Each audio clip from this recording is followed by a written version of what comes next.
من به مادرهای فرزند از دست داده تسلیت عرض می کنم و در علامها شریک هستم.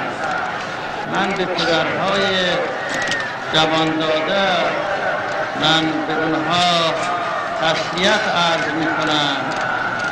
من به جوانهایی که پدرانشون را در این مدت از دست داده‌اند تسلیت عرض می کنم. ما حساب بکنیم که این مصیبت ها برای چه به این ملت وارد شد؟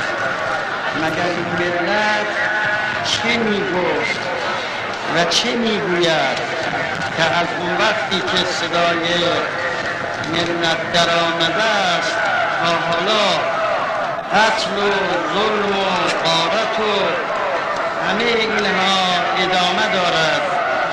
ملت ما چه می گفتند که مستحق این عقوبات شدند؟ از یک شاهی که خودش و پدرش غیرقانونی نیست، خودش علاوه بر او غیرقانونی نیست، وکلایی که تعیین کرده است غیرقانونی نیست، دولت اون آدم، مجلس اون آدم، تمام اینها غیرقانونی است و اگر ادامه به این بدن اینها مجرمند و باید محاکمه بشن و ما اونها را محاکمه میکنیم.